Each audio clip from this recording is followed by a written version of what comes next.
The court has spoken. Citizen Trump has all the same rights and obligations as the rest of us, which means if he has committed a crime, he can be convicted. Welcome to MOMocrats MOMochat, part of the Demcast family of podcasts. I'm Donna Schwartz with Karoli and Aliza Worthington from crooksandliars.com. And Karoli, you were telling me before we went live how you felt when that decision I was so came happy. down. Be happy. That was I woke up at 7 a.m. and CNN said we have a ruling from the DC court saying that Trump is not immune. I'm like, yay! Unanimous. Yes, exactly. And it was, and I later on in the day I read it and I was so impressed with how they shut every door and slammed it and locked it shut. That possibly could have been any kind of entry for some further litigation. I mean, they definitely signaled to anybody reading this, and especially to Trump, that there was no hope for an on-bank review. That he wasn't going to delay things by that. So it sounds to me like they must have polled internally, before they let it out. So, and normally he would have had 90 days to file an appeal, but they said basically you have until February 12th to file an appeal with the Supreme Court and let them decide, right, if they're going to stay it, because, and if not, then it goes back to Judge Chutkan and, we're going to do the thing. You know what she's going to say, because, they have to print the ballots. Well, right. that's a different. That's a different case. This is the absolute immunity case. Oh, this is the absolute immunity thing, right? Yes.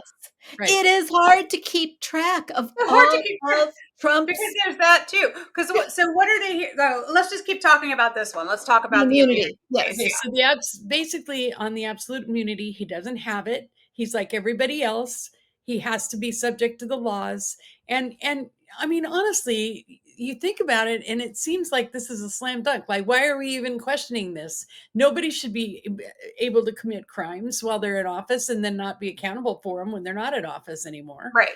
That and Mitch McConnell made that argument to Republicans about why they shouldn't impeach and convict him, because he should be convicted in court.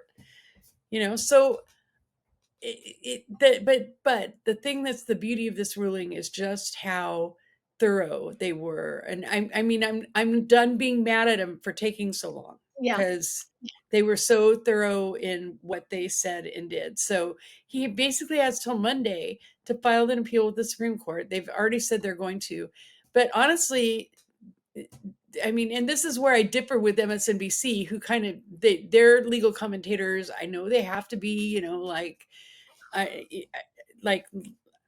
not as opinionated as I am, I guess. But you look at this and you say, there's no way that anybody with an ounce of intellectual honesty could possibly think that there's anything for the Supreme Court to hear that hasn't already been heard.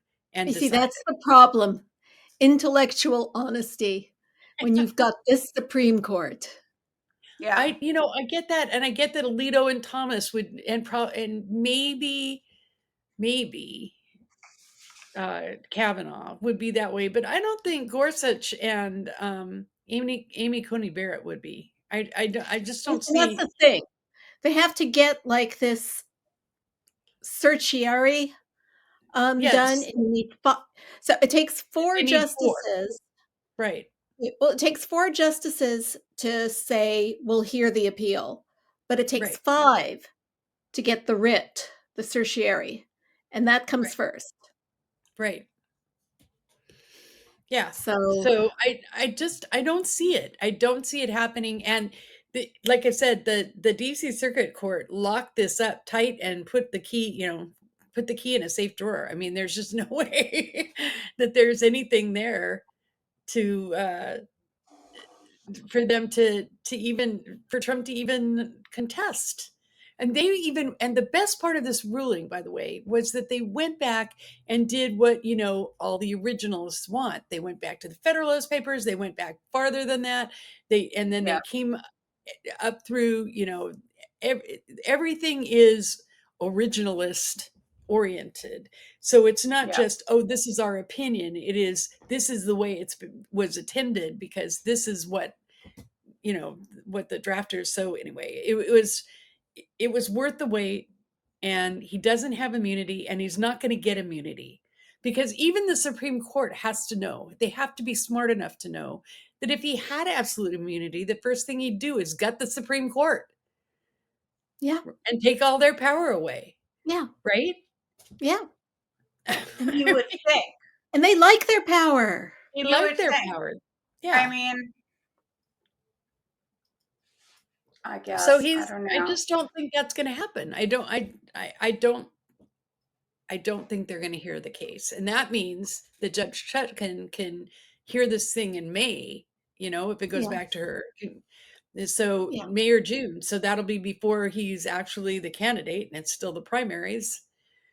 And it'll be great. So that case is good. The case you were thinking about, Aliza, is the one that's being argued tomorrow, which we all get to hear. Right. And that's the 14th Amendment case. Right. And that one is also interesting in that some of the briefs that have been filed, Friends of the Court briefs, have been amazing. So there was one by 25 Civil War historians, and they went back. And I mean, you want originalism, this is originalism, right? I mean, it doesn't get any more originalism than that. And they went back and explained why they're Civil War historians. They explained why the 14th Amendment, why that clause was put in, why it was put in the way it was. If nobody reads any of these things, that's one you should read, only because it reads more like a history lesson and less like a legal document. Yeah. And it really puts into, it hammers into place the fact that wasn't just to keep the current insurrectionists. It wasn't just to keep Jefferson Davis from being president. It was for, if it ever happened again, to lock it in so that they couldn't ever do that either. And so that one is impressive. And then the one by Judge, who's the judge? Ludick. Ludick? Yeah, his is really good too. And his is much more legal, it's a much more legal construction. I mean, he was appellate justice, so that he operates in that realm. But it was that, combined with the originalism of the historians, it makes a powerful case for why Trump should not be allowed on any ballot in any state. And I don't know how the Supreme Court's going to twist themselves in pretzels to make that, to ignore that. I'm really excited to hear the arguments tomorrow. I think they're going to be very interesting and I think that Justice Ketanji Brown Jackson in particular is going to be one to watch, because she wow. She always is. But her questions are great. Yeah. What time does it happen tomorrow morning? So it's 9 a.m. Eastern. It is 9 a.m. Oh, so you guys have to wake up early to hear it. But I'm planning on it. I'm going to set my alarm. And I'll just stay in my nice warm bed. Because, it's just audio. So I don't need to get up and watch TV, right? Yeah. Yeah. So, but I just think it's going to be a barn burner of an argument. And I think it's going to be very hard for the Trump team to, and they'll do it. I mean, I think they'll do their best, but I mean, basically, I don't see how, after reading those briefs, that they are going to be able to make a case for why it doesn't work. And I mean, one of the issues that the Trump team brings up is whether it's self-executing, which means, does it just kick in automatically, or did Congress have to do something? Did Congress have to pass a law or something like that? And the Civil War historians make the argument for why it's self-executing, because they don't want to leave it in that political realm. They wanted it to be something that just instantly applied. And in fact, it took an act of Congress self-executing? Why would, knowing the political nature of Congress, why wouldn't they have made it a self-executing thing? Right. Exactly. And in fact, if you look at the history, it took an act of Congress to give amnesty to Confederates before former Confederates could be elected to Congress again. Right. So, right. Can you imagine if the law, it's like, let's pass a law, but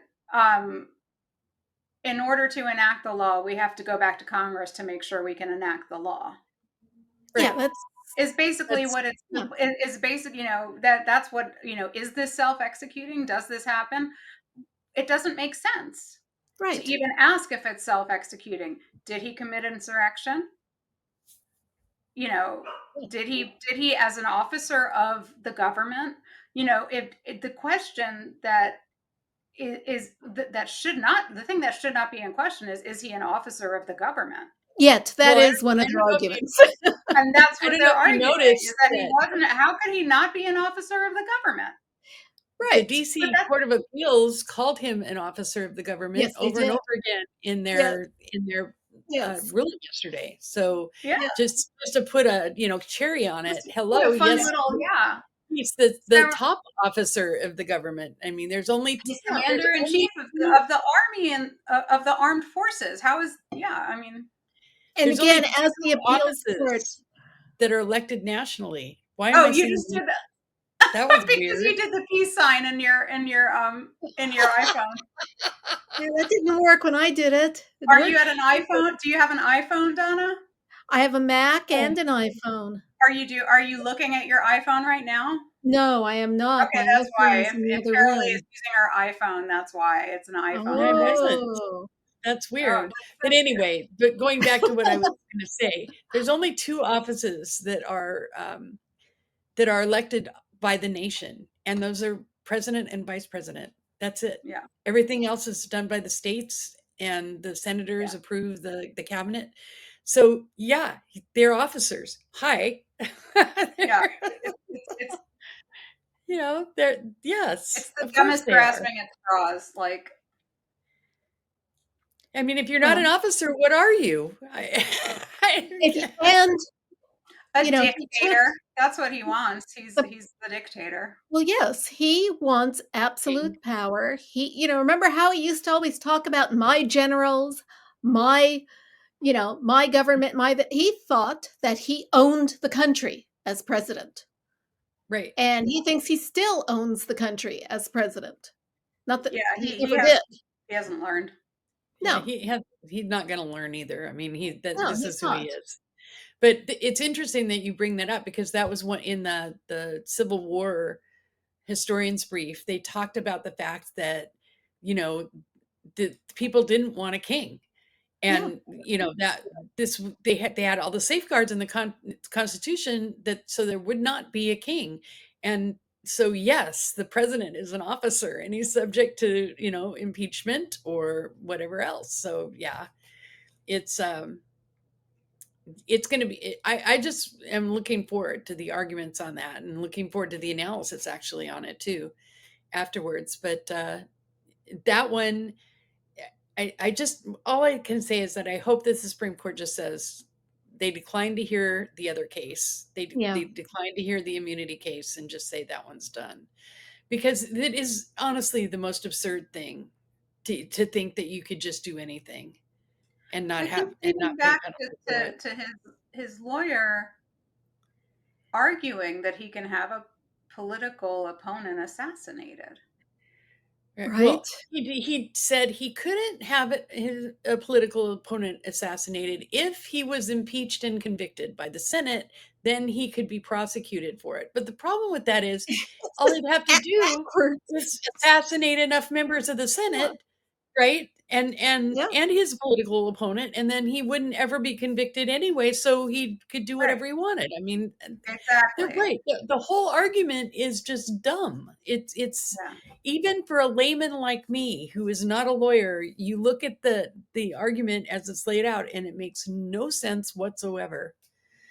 So I just hope that the Supreme Court agrees with that. It says, because like I said, I think even they would have a problem with the danger that would impose on them. That means they were arguing that impeachment is more powerful than a judicial trial, than a trial in the courts? No, the argument was that if he was convicted in the Senate and removed from office, then he could be tried in the court. So it wasn't that it was more powerful. It was just that there was a specific succession that had to happen. Basically, they were saying that, you cannot try a president. A president must be impeached. Right. So before you can try a president. Before you can try a president in a court. He must be impeached and convicted. And they really laid waste to those arguments because they talked about like Clinton, they talked about Trump, the Supreme Court ruling that Trump had to produce his tax returns even though he was still in office. Yeah. They had all kinds of sites that went way back and into the present with some quotes from current Supreme Court justices, by the way. Yeah. Yeah. So it was a really well-crafted, it was worth every page I read, all 57 pages. And some of it, like the jurisdiction stuff, I didn't fully understand that, but I do understand enough that would have been an excuse for somebody to bail out of the whole case. And they shut that down. That's all I care about. Yeah. They shut it down. Yeah. Because sometimes they'll throw something out because of a technicality of jurisdiction. So that's why that's in there. Jurisdiction or standing or whatever. I mean, they shut all that down. So now another thing that'll be interesting in tomorrow's arguments are that Trump's team has got that attorney whose specialty is making a mess out of the law. The guy that did the Texas bounty hunter law to get around the courts. Mm-hmm. So his arguments are likely to be convoluted and interesting. Yeah. And I want to see the good guys smack that down. Yeah, I do too. Do you know his name? I forget his name. I don't want to know his name. I do. I'm looking it up. Go look it up. I know. I'm really looking. I kind of wish we could have recorded this tomorrow, only because then we could have done all of them. But I'm glad that we're able to do these. So, and we'll, tomorrow I'll write some stuff from Crooks and Liars or something. You can come read it there. It's better to read it on Crooks and Liars anyway.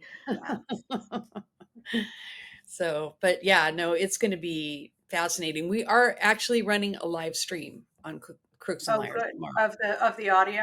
Of the audio, yeah. So anybody who wants to watch or listen can come listen there if you want. So how about that House of Representatives? It's going just swell for Mike Johnson, isn't it? Just swell. The new season of Clowns in the House is just outdoing itself. I could hardly stop myself from laughing. When I turned it on, it was tied 215 to 215 for Mayorkas to be impeached. Unbelievable. And I thought because a tie is a loss. Yeah. Right. So I thought, okay, cool. They failed again. And then of course they had one that changed their vote to no so that they could preserve it to do again later. But I think, which I don't quite understand that procedural thing, but so if it fails, you can table it and then revive it basically again when you think it'll pass. And so that's what's going to happen when Scalise is back, which I think is today. So it's possible but if it ties, it goes down as a loss and you can't Try it again. If it's tied, it would have been a loss and it would have been dead. So instead, That's a dumb that's but they again, had that's one dumb. Republican changed their vote to no, and it failed and went down. And then they brought up their little Israel bill that would funded only Israel and nobody else, no Ukraine, no nothing, no humanitarian aid for Gaza, nothing like that. And they put that one had to come up under the suspension rules, which means 2/3 had to vote for it in order for it to pass, because it couldn't get out of the rules committee. Yeah. See, in order, a normal way to do it would have been that the bill went through committee and then went to the rules committee. The rules committee agreed on a rule to put it on the floor. They put it on the floor, and then only a majority is needed for it to pass. But because they couldn't get it through the rules committee, they had to go with the suspension rules, which is 2/3 of the House has to vote for it in order for it to pass. And it did not pass. It was like 40 votes short, which I'm like, why is Mike Johnson not counting votes? How is it that he cannot actually, and if he's not counting votes, why isn't Tom Emmer? Because he's the whip. He's supposed to be counting votes. That's the whip's job. That's his whole job. Yeah. Right? Nancy Pelosi must be Oh my just God, she must be laughing at these guys. And Hakeem Jeffries must be like, seriously? Who's your daddy? I mean, for real. So, and then Marjorie Taylor Greene complains that, well, we had the votes and then the Democrats brought a secret Democrat out. So Al Green was in the hospital. Secret Democrat. Al Green. He was like that. He made it because he had surgery on Friday. And he shows up in his scrubs. In a wheelchair. Yeah, in his wheelchair and his scrubs to vote. And when he was asked, he said, listen, I just really wanted to vote on this. I wasn't going to let this, I mean, it's wrong that what they're doing to him, and I wasn't going to like miss this vote. Yeah.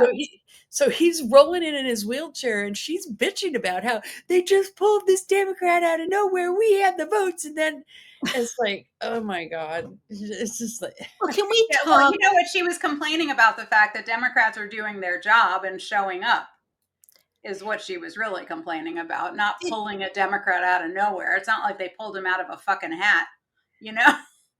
They didn't invent somebody. Right. I mean, it's like he is a Democrat. He is entitled to vote. So he is entitled to vote. He's elected. He's got a job there. It sounded to me like they were betting on him not showing up. Right. They were hoping. They were like, that's why they scheduled it that way. They were like intentionally taking advantage of taking advantage of his surgery. Right. Yeah. They were playing dirty, and they were pissed off that they didn't get away with it.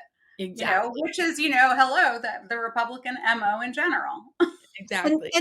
And Green called Jeffries to say that he was going to get an Uber and come in. Yeah. And Jeffries said, your health comes first. And Al Green said, no, I want to come. I'm going to get an Uber. And that's when Jeffries said, well, you don't have, we'll send you a car. It's okay. Get an Uber. A member of Congress. Yeah. Okay. But did you guys catch that interchange between Marjorie Taylor Greene and Jamie Raskin? Yes. Where she said that everything Jamie Raskin says is stupid and incoherent. And then he goes to the floor and then says, indictable. Oh no, I missed it. Is that on Crooks and Liars? That has to be. It's not. It's not. I saw it somewhere on social media, and I was just like, oh my God, MTG. Oh, he roasts her so Jamie often. Raskin, saying that his arguments are dumb. Well, I mean, to somebody who's dumb, they probably do sound dumb. She doesn't she doesn't understand him. She's just a stupid Republican. I don't know what to say. She really doesn't get it. Like the whole idea of her being an impeachment manager is like, she knows. I'm going to push back on that because I think that she knows she is so outranked by him intellectually. I think she knows. And I think she does. I do. I think she knows that he is just runs rings around her intellectually, and she's just Do you think she likes being stupid? No, but I think it's the projection again. It's the I know you are, but what am I thing, and I'm rubber, you're glue, anything, I think it's just I think I don't believe that she really thinks he's stupid. I don't. That's just No, I I mean, don't think she thinks Oh, he's I don't think stupid. she thinks I he's think, stupid, but I do think she thinks he's, basically an ineffective, pompous ass. yeah. That's what she oh thinks. well, she may think that, but he's Yeah. not. Well, of course he's not. And the one who's a pompous ass is her. I've honestly never, like, our politics are so stupid right now. I told him sometimes I just want to, like, not pay attention for a couple of days just because in fact, when we were in Seattle, he, like, at night when we come back after dinner or whatever, he'd turn on the news and I'd be like, please turn that off. I don't even want to know what they're doing right now. I'm on vacation. So I don't know. The whole thing is stupid, but the part that really infuriates me is Fox News has spent years building up what a crisis is at the border and how terrible it is at the border and how awful these things are at the border and blah blah blah blah blah blah blah. And yet they get their dream bill. I know we talked about this on Friday, but it's gotten worse since Friday. Yeah. So they got their dream bill, which is something that most of us on our side are like, why are we agreeing to this again? Mm-hmm. Yeah, there's Because nothing in it that we want. there's nothing in That we want to take care of our national security and fund Ukraine, fund our allies who need funding, right, and take care of humanitarian aid right, elsewhere in the world. yeah, And, there's nothing in that bill for DACA. There's, giving attorneys to unaccompanied minors. That's a good thing in the bill that's in there. You know, Yeah. giving more funding so Border Patrol can do their job. yeah, That's a good thing in the bill because don't forget that, Joe Biden requested all this extra funding so that he could take care of the border, Right. and he was denied by the House Republicans. right. And he said, basically, I don't have the power to shut down the border. So Mhm. if you want me to do that, you're going to have to give me that power in Yeah. the laws. So all these things are things we don't want. I mean, they're things we would want, but we want things like We want DACA other and things too. and other things. And meanwhile, the people like, and honestly, I feel like Ginny Thomas wrote the talking points for them because they're getting everything they want, and they're still screaming about amnesty, which isn't even in there. There isn't any amnesty in there at all, and it's like, and that was her big thing, no amnesty, no amnesty. And so I feel like they're How do still you writing get those so talking Mean. points. hateful? She's so mean. And she is mean. She's Yeah. nasty and mean. So anyway, now they're escalating, right? And then now they're threatening. Like they're threatening Langford, who was the guy that negotiated the bill. I mean, Right.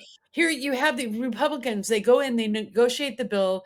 They do it with the House, and they do which says no, we don't want to negotiate. Fuck you. Okay, so they're off the table, and they do it with Biden, and they do it with Mayorkas, right? The guy that the House is They're trying to impeaching. impeach. Yeah. Right, and everything. They get this bill, it's awful. And my theory is, and Donna, you can also talk about Oh this. yeah. But they get this bill and Trump tanks it. It's like, no, I don't want that. I want to have chaos and crisis at the border be my issue because it can't be trans people and it can't be the economy because the economy is great. So I need it to be the border. So you can't do anything to fix the border.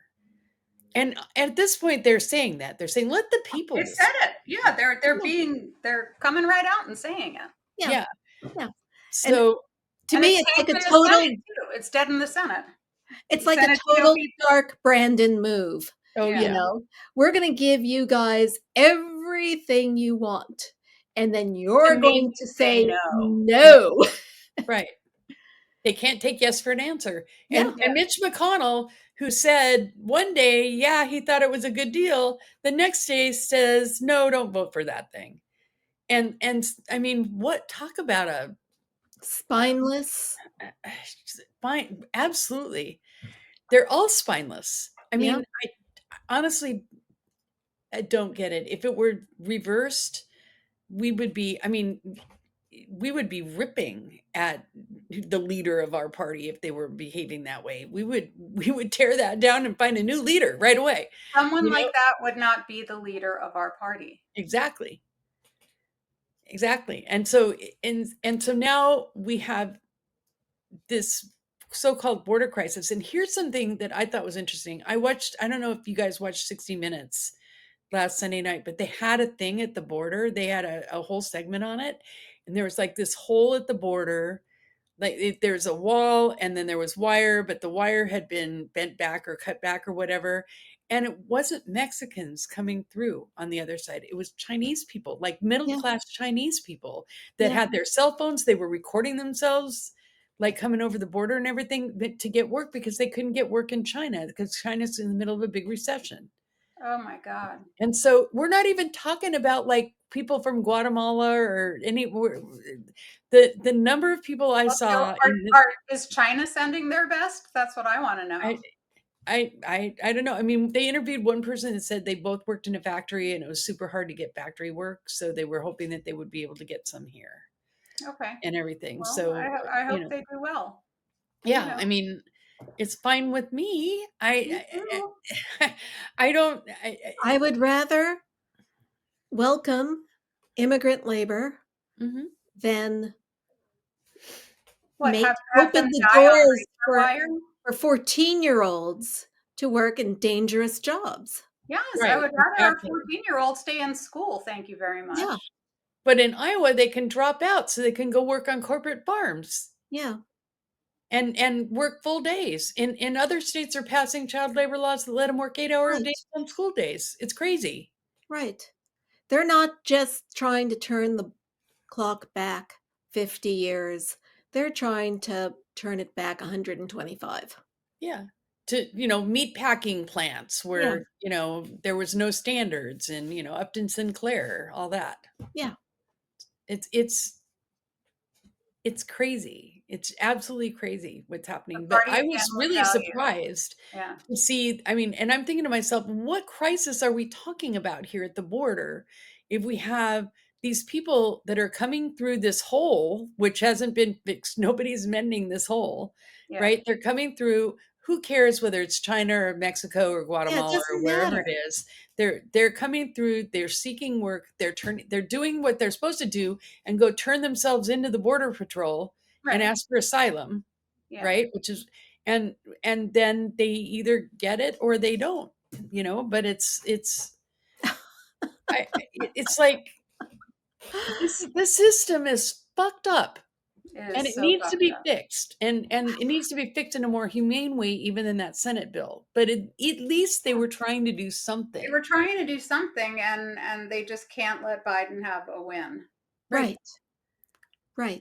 Even if it means, and Donna that they themselves, even if it means that Republican senators and representatives can go back to their hometowns and their states and say, we've done something about immigration. We've done something about the caravan, or they can't, it doesn't matter. It's all in fealty to Trump. It's all in fealty to this one guy, one fucking gigantic toddler who, has to gain power again so that he doesn't, feel like he's going to go to jail. So on top of that, they are mischaracterizing it to their constituents. They're saying this is a Democrat bill with all this liberal Democrat stuff. I mean, they're lying about what's in the damn bill. Right. They're calling Langford defending it. They're calling Langford a rhino. Right. They're threatening him, actually. Yeah. He's getting threats now. Yeah. So that's really special. So, but The Well, mobs, I mean, that's also there. insurrectionist mobs Yeah. are getting worse. The pile-ons are getting worse. If the Supreme Court did the right thing and invoke the 14th Amendment, I'm a little bit afraid of the violence that would erupt around the country. I think there would be violence, but I There think will in be. the end it would be, I mean, the Constitution is the Constitution. You Yeah. either live with it or you don't. Yeah. And your theory, Donna, about Yeah. why Democrats are allowing all this stuff in the bill Because that they know that the Republicans would tank it. They knew it. Yeah. I think Dark Brandon knew it for sure. Yeah. He's going, yeah, let's give them what they want. It's okay that our stuff isn't in it because it's not going to pass. So here's Biden's statement. Pretty sad. After they tanked it. Every day between now and November, the American people are going to know that the only reason the border is not secure is Donald Trump and his MAGA Republican friends. It's time for Republicans in the Congress to show a little courage, to show a little spine, to make it clear to the American people that you work for them and not for anyone else. And then you've got New York Times pitch bot. Actually, this is the actual New York Times headline. On the border, Republicans set a trap, then fell into it. The New York Times actually wrote that headline? Yes. Wow. Yes. That's amazing. Yes. Because somehow they found a way to be concerned about Biden's 96% win in South Carolina. Always. Yeah. Because they wondered how it predicted how that's somehow gonna predict worry, how he should be worried. Do we want to talk about Nikki Haley losing to none of the above? Nobody. After that, I'm not like self-inflicted. I mean, oh my God. I'm not sure. So I'm not sure if I was right to say that she should stay in after that primary, but I will say that in Nevada Republicans rigged it this way too. She could enter the primary basically with signatures and campaign, but to do the caucus, the one where the delegates are actually elected, was $55,000 entry fee. Yeah, to get into that. Really? Yeah. Yeah. Oh yeah, it was totally rigged for Trump. Right. I mean, so Nevada and Republicans they don't have to rig it for Trump because it's obvious that their base wants Trump. Yeah. Right. Exactly. I mean, that's the thing. You don't have to rig it on top of. Yeah, but it's Nevada. Yeah. Yeah, I know. So it's but still, how humiliating is it to run in an election where you're not going to get delegates anyway, but it's just basically a show of strength and lose to none of these candidates? I mean, and that, by the way, that was the Trump people out there saying vote for none of these, and that's what happened. Yeah. Yeah. So it's embarrassing, but it's not the end of the road for her as long as she's got that Coke money. Yeah, as long as she has money, she can stay in it. And and if they're going to prop her up, fine. I would advise that she try to stay in it for as long as possible because she may be the last one standing. Well, absolutely. With these court cases. Right. I mean, exactly. Yeah. So I don't know, but still, I mean, how do you even give a speech after that? Oh, thank you for not electing me. Well, I think she just ignores Nevada. Yeah. And she goes back to South Carolina, which is her state, which she is also going to lose. Do we want to talk about what an awful person Nancy Mace is? Oh my God, she is so awful. What did I miss about Nancy Mace? What did she do this time? Oh, her whole staff quit. 3 times. 100%. Oh, right. 100% turnover. That's right. They didn't like getting called in the middle of the night with her bitching about why she wasn't, on TV more. She wants to be known as National Nancy. Yeah. And everything. And they just, I mean, it is. So I know from people who've been staff and who currently serve as staff, it is a hard job anyway, because it's high energy, it's high intensity, and it's high stress. That's right. correct. And so when you're home, like you're home for Christmas, so you get that day off and you can be with your family and chill out. The last thing you need is your fucking representative calling you up and saying, why am I not on TV more? Why didn't you get me on TV more? And I do believe that female representatives, female elected officials get ragged on things a lot more than men for doing the same thing. Well, But yeah, but with Nancy Mace, what I was getting at previously is the fact that when she was reelected, she did it with the help of Nikki Haley, right. who oh, had is that been the right? governor of Yeah. South Carolina. Okay. Right. But, And then Tim Scott also got appointed Yeah. by Nikki Haley, and look what Yeah. he did. These South Carolinians have no loyalty to the people who actually have helped them. They really don't. Or at least they Wow. certainly don't to Nikki Haley, which is, I Interesting. think, I mean, like, I'm not, believe me, I'm not a fan of Nikki Haley, but at the same time, just as a matter of politics, Gotta wonder if what. she appointed you to the Senate and You owe her. raised you into that place, Yeah. you owe her something for that. Yeah. Yeah. Politically. But instead, She he's out there doesn't seem sucking to up to Trump. inspire much loyalty, though. I mean, it's not even that she doesn't inspire loyalty. It's that, I mean, I wonder if it's because she's just so milquetoast and she just doesn't know how to play the game, and she doesn't. I mean, what? She's a good campaigner. Yeah, So she then, is. what's the issue? Why is she not holding people to this? Because Trump. Because Republicans are misogynists. Let's start with that. Yeah. And secondly, racist. and racist, right? And Trump is, in charge of everything. So Trump owns the if you're party. Tim Scott and Nikki Haley got you into the Senate, but you want to be vice president, you're going to suck up to Trump. You're not going to mess with her. She's outlived her usefulness to Tim Scott. Yeah. Nancy Mace, on the other hand, is hoping, by attaching her wagon to Trump, that she can rise up. Yeah. With like Elise Stefanik and all these others, Elise Stefanik, honestly, after what happened yesterday, she ought to be wearing some egg on her face too over the impeachment and the vote on Israel funding. Yeah, well, they all should. Yeah. They are a circus. They're worse than a clown car.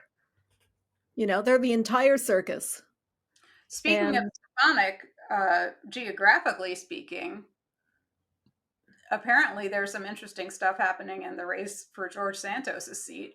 I have no idea what it is, but well, it's this basically. This is that district is a D+2 district, so it's a swingy district. A swingy, okay. Yeah, and the former incumbent Tom Suozzi, who would have won it had he not decided he wanted to challenge for governor, right, is running. Yeah. So it's so we're looking at a potential D flip. Yeah. Yes, we are. Wouldn't that be nice? Which is one of the reasons why they were reluctant to get rid of George Santos in the first place. Yeah.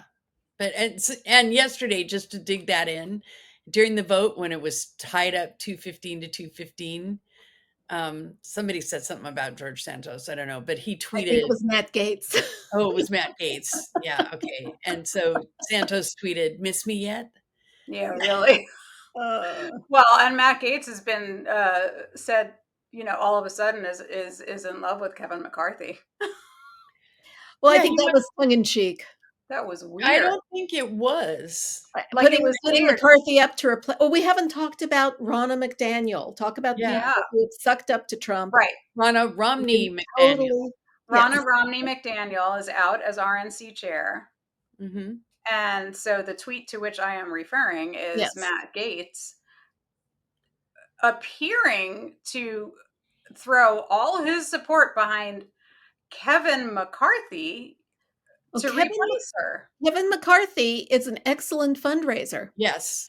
And that's why I think it was true. Yeah. But I mean, after everything that happened when he was speaker, I mean, it was just a really jarring thing to read. And And there were no, as our friend at Crooks and Liars said in one of our chats, there was no LOLs or laugh emojis in this tweet at all. It appeared to be a genuine endorsement of McCarthy to be the RNC chair. And apparently, I read something today that said that McCarthy is one of the people in serious consideration for that position. And the only reason I could think of that they would put him in there is because he's a good fundraiser. He's a good fundraiser, and Got a they great need funds Rolodex. because They do nobody need is funds giving. because Trump's expensive, man. Well, nobody's giving money to the RNC. They're just sending money directly to Trump. Right. That's what I'm saying. Trump is costing them money. But I don't know if you caught this thing in the Daily Beast a couple of weeks ago, but apparently McCarthy, who does have cash on hand, is using that cash on a vendetta on the people who got him kicked out. Good. He should. Interesting. Primary challengers. Oh, so I wonder if that's including Matt Gaetz. I would put Matt Gaetz at the top of that list. I wonder if that's part of why Matt Gaetz is trying to be so nice. Yeah. I would put Matt Gaetz up there, Marjorie Taylor Greene. I mean, I think I think he's got a boatload of money. I mean, he can do this for a long time. Good. Not just now. I support that. I support that goal. I mean, I can't believe I'm no Kevin McCarthy fan, but I can't believe how stupid they were to get rid of him, and how stupid he was to assume Democrats would rescue him. Well, that was what was dumb, because he never kept his word to them. Right. Never once. So why would Democrats ever? Yeah. So, and then so now they have Mike Johnson, and they're pissed at him, and they want to get rid of him too. And for whom, I have no idea, because he's about as MAGA as they're going to get. Yeah, I mean, I'm sure there's somebody worse. There's always somebody worse. They never get to the bottom. Oh, speaking of things in the House, I just have to share this one thing with you. Chip Roy, he's a Republican Tea Party guy. He is just can't help it. He keeps making ads for Democrats. So the one yesterday, he says he's like in floor speech, and he says, they say that, Biden hasn't closed the border and everything. He said, well, let me tell you something. There were people coming through, and there was no border closure in 2017, 2018, 2019, or 2020 either. Yes. See, Trump didn't close the border either.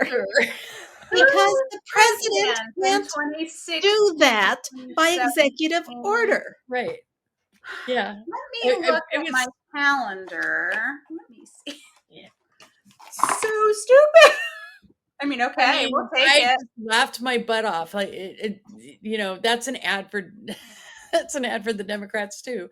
But his point is one that's well taken. Biden just can't close the border on his own. They needed to give him the authority to do it, and it was in that bill for him to do that if a certain number of people were coming by, if there was a surge, or whatever. And they said, yeah, and he said he would. He said he would. Give me the bill. I'll sign it, and I will close the border. Right. He said he would. Yeah. Somehow it didn't happen. I think that's when I had a feeling that it was a dark Brandon move. Yeah, I had that sense too, and that, I mean, because there's a lot of groups on our side that are not very happy about. No, of course not. Agreeing to all the things that got agreed to. No matter what we actually accomplish, there's a lot of groups on our side that are never happy. Right. No, we want everything to be perfect, and there's nothing wrong with striving to get it better. What? I just saw the tweet. Which one? I just saw the tweet that said, Mike Johnson just got railroaded so hard. Oh, yes. His son's phone got a notification. This is why I can't give up social media. I can't either. Entertaining. I can't. It is just too much. Oh, and then of course somebody posted Mike Johnson's photo next to a head of lettuce. That was us. Oh, Mikey, We that did was you guys. Well, Yeah. the thing that I'm looking for is Dark Brandon HQ. But anyway, as you were, I'll find it. Anyway, it's just that. And then I saw something from Cat Turd right before we started this podcast. Oh, he's such You a know, dick. I'm who sorry, said but if anyway. Congress went home for the rest of the year and didn't do anything, it would be great for the country. And I'm thinking, yeah, sure. Let's not finish all those funding bills that aren't being worked on right now, and everything else. I mean, I don't know that this everything that they've done, or haven't done, Republicans haven't done, is just more fodder for electing more Democrats. Yeah. Let's hope. Right. Let's hope. You know, I was reading, I think it was in Kevin Cruz's email, where today's email was about how Harry Truman ran against the Do Nothing Congress. Mm-hmm. And that Congress actually did a lot. Yeah. But Right. he was able to paint the picture of them as a do nothing Congress, and it was like he was like historically unpopular. You know, the Republicans had won the House and the Senate for the first time since the Great Depression, Yeah. and by beating this message about Congress, and you know, you give me a Democratic House and a Democratic Senate, Yeah. and you will have all of this. Mm-hmm. And he went on a whistle-stop tour of the country and did this. And this is what Joe Biden has to do every single day. I agree. Needs to run against this clown car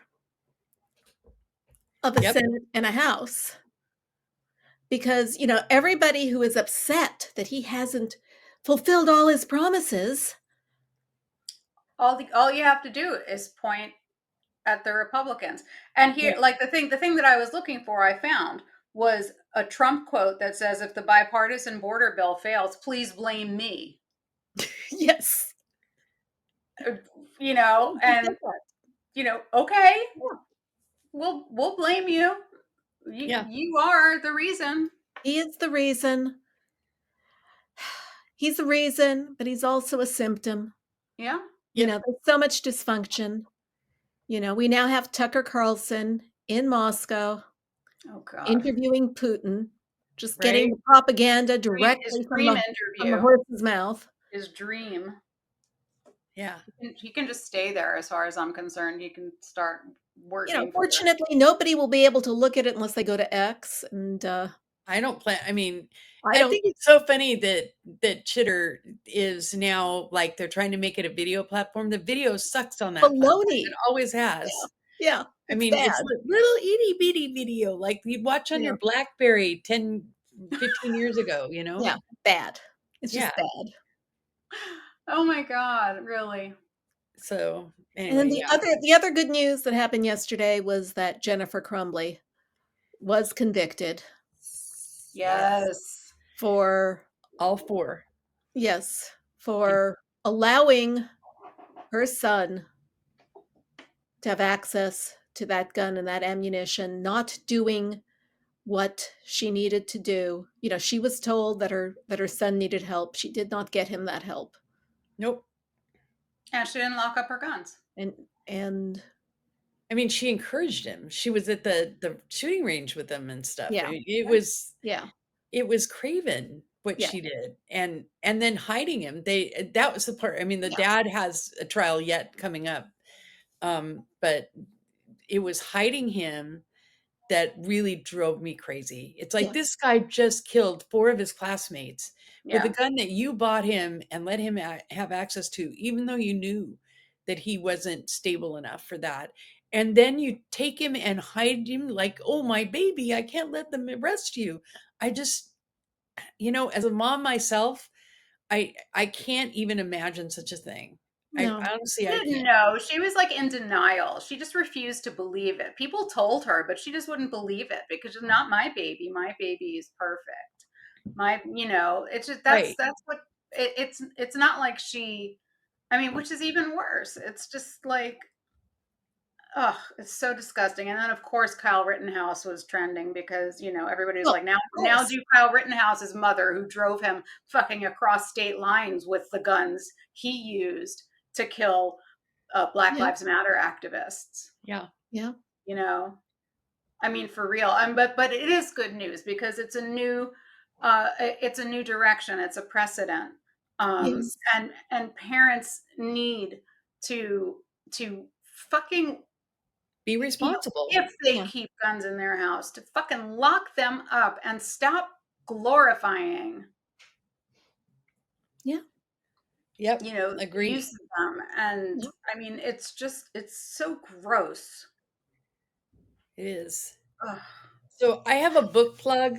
I just want to Yes. I have a book, Taking Down Trump by Tristan Snell. I Oh, don't know. Kristen Snell. Yes. Yeah, I don't know if you follow him on Twitter, Chitter, whatever you Been want to call following it. him Yeah. for years. I'm writing it down. What's it called? Taking Down Trump. Okay, and it's very good. And the thing is, that I liked about it is it's not hugely long, right? Uh-huh. So, because Agreed. I'm at the point in my life that I don't want to read a bunch of stuff about Trump that's long. I just don't. So this is very good. It's got the 12 points for taking down Trump, and he did it Neat. already. He was the Trump University guy. Right. Oh, Right. cool. Who got it. Well, He won that case. So I'm plugging that book, Taking Down Trump by Tristan Snell. It's very good. And no, he did not pay me for that. I'm going to plug a book that I have not been paid to plug, but it's a YA book, but it's called Brown Girl Dreaming by Jacqueline Woodson. And she's many, many, many honors that she's won. I can't name them all. National Book Awards. And the other thing I'm going to plug is to a movie. Please go see American Fiction if you haven't already seen it. It is an astonishing and beautiful and incredible movie. And Jeffrey Wright, Sterling Brown, Leslie Uggams will all, Issa Rae will, like, they're transcendent, and they'll break your hearts, but in a good way. And they're great, incredible. And it's been nominated for several Oscars. Yeah, I hope Jeffrey Wright You guys don't know that. I hope Jeffrey Wright gets it. That would be great. Yep. He's so good in this. Really good movie. All right, then. It is. I guess that is our show for the week. You don't have a plug, Donna? I don't have a plug. I've just been, I am leaving the country in a couple of days. So that is one of the reasons why we are having this on Wednesday instead of Friday. Pardon? Special. Yeah. A special. Yeah, special. Yeah, so we're dark next week. I'm sorry? So we're dark next week. Sorry. Week. Yeah. Because I will not have internet access where I'm going. So possibly Karoli and I might do audio only. Which would be great. If there's big news or, I hope you do. I hope you do. Yeah. And so on that note, that is our show for the week. Join us next time on YouTube, MOMocrats.buzzsprout.com, or on your favorite podcast service such as iTunes, Google, and Amazon Music. And be sure to check our Facebook page. This is Donna Schwartz Mills with Karoli and Aliza Worthington saying goodbye for the MOMocrats. Bye, everybody. Bye. MOMocrats MOMochat is part of the Demcast family of podcasts.